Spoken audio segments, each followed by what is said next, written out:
Okay, so I want to talk about the developer of PLAYERUNKNOWN'S BATTLEGROUNDS recently saying that Sony and the PlayStation brand are very strict when it comes to the quality of the games that end up on the PlayStation Network, and I'm trying to suppress a laugh because if you followed this channel and if you're aware of such games as Life of Black Tiger, Skylight Gashdween, Dear Bloody Simulator, you'll know that Sony's standards when it comes to the quality of a game are as close to my standards when it comes to finding pizza in a dumpster. If there aren't a pair of rats actively fucking on it, I'm gonna gobble that up, mate. This news comes from PUBG Corp CEO Chung-Han Kim, who said that the console exclusivity of PUBG is going to remain in place, at least while they're quote-unquote focusing on completing the Xbox One version. It's going to be Xbox One exclusive on console for quite some time. Aside from that reason of wanting to complete the Xbox One version, the strictness, that aforementioned strictness on behalf of the PlayStation brand,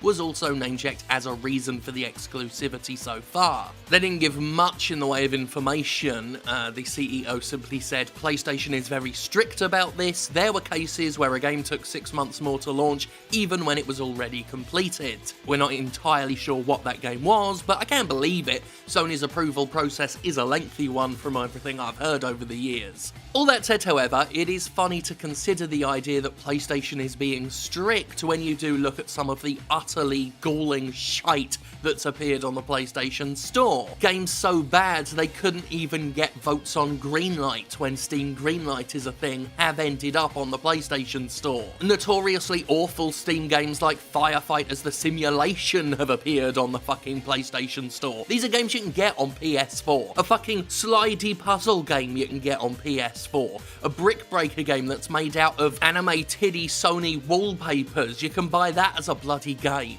Not to mention both the aforementioned Life of Black Tiger and Horse Racing 2016 are both mobile games that you can play for free on Android, but both cost over $10 on PS4, with no real notable changes. They're both a pair of asset flippy bollockses, so it can be quite puzzling to look at PLAYERUNKNOWN'S BATTLEGROUNDS, which is a cash cow for any system it's on, one of the most popular games of all time, of all history, a game that's gotten Game of the Year nods from a number of publications. Get the shaft from Sony, while the Xbox One potentially rakes it the fuck in. All the while, a piece of shit, an absolute monstrosity like Life of Black Tiger not only appears on PS4, but is still, with its nicked music, being promoted as a trailer on the official PlayStation YouTube channel. Now, like I say, on the surface, this looks absolutely ridiculous, and it more or less is. But there is a twisted thread, a nucleus of logic for Sony denying, or at least delaying in perpetuity, a PS4 release of PUBG. You see, you can play Life of Black Tiger, you can play Deer Simulator, you can play Skylight 2 Gashdween,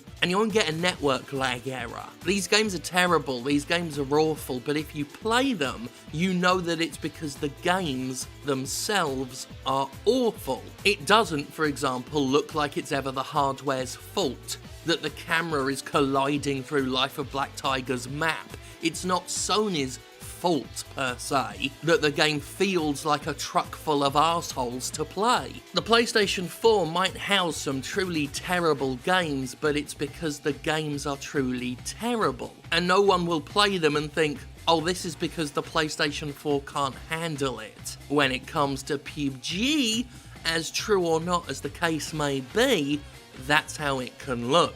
Just look at the shitstorm that was had when PLAYERUNKNOWN'S BATTLEGROUNDS went from PC to Xbox One. The game launched as a buggy, barely playable shitshow of a disaster, and I recall seeing many comments blaming consoles specifically, blaming the hardware for that problem. When you see constant network lag errors when you're playing the game and it's skipping and jumping, it's so much more easy to blame the console network because, well, it's the console network that the game's running on. And say what you will about Life of Black Tiger, the game is in a finished form. By that, I don't mean it deserves to be called a finished product, but it is technically, on paper, a completed game. It isn't in early access, whereas PLAYERUNKNOWN'S BATTLEGROUNDS is, and I can see Sony finding that to be a bit of a risk, especially since the PlayStation 4 did roll the dice with 7 Days to Die, and that didn't go very well at all. To Bluehole Entertainment's credit, they have been patching PUBG, and on Xbox One X, it is at least pretty playable now. It's pretty solid.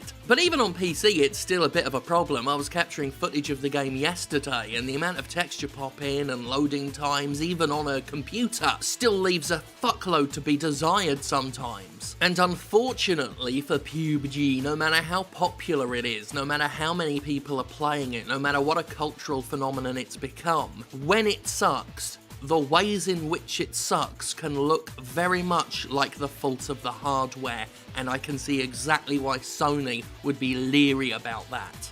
Now, of course, just because I might understand an issue, a decision, doesn't mean I agree with said issue or decision. As it did with mods in Bethesda games, Sony is once again leaving potential money on the table here and suggesting that its own hardware is the hardware of the lesser. The hardware that just doesn't offer the same kind of flexible experiences that another rival console offers.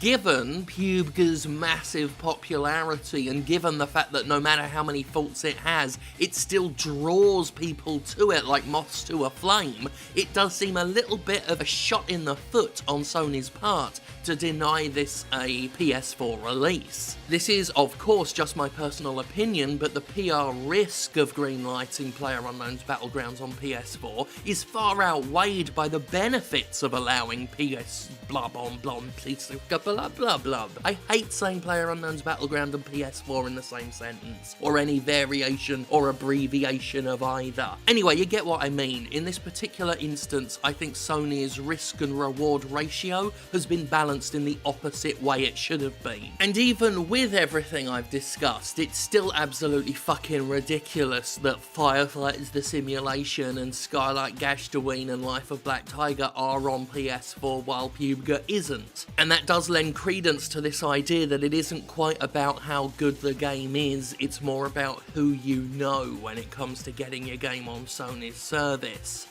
As some of you have known, I've been trying to get Sony on record about Life of Black Tiger for a long time. Sony won't say a damn thing about the game, and all I've got to go on is speculation and things that have been forwarded to me. And everything I've heard suggests that, as well as paying fees of course, it is about knowing the right people, having friends in the right places, and agreeing to never tell anyone how you got onto the PlayStation 4 in the first place. For instance, there is a process, I've been told, in getting your game promoted on the PlayStation YouTube channel, but a proviso of that process is you don't tell people what the process is. While Sony continues to refuse to talk to me about Life of Black Tiger or any of the games that have appeared on the PlayStation Store, that hearsay is all I've got to go on, and it's the only thing that can make any sort of logical sense right now. Because Sony does have a history of being strict with certain games while allowing other games that would completely puzzle you in their mere existence up on the storefront. As it stands, this may well be, as I theorise, Sony being very protective about the reputation of its hardware, but it is undoubtedly leaving cash, as I say, on the table. Which Sony has done a lot this generation, and some would argue that with it being in a leadership position, it can afford to do that. But after the PlayStation 2, Sony thought it could afford to do that forever as well, and then the PS3 happened. Complacency is by far Sony's biggest enemy, and if it sleeps on PUBG, I just think it's Sony's loss. Way more than it is Bluehole Entertainment's. But hey, it still has bricks. Shall we play a game?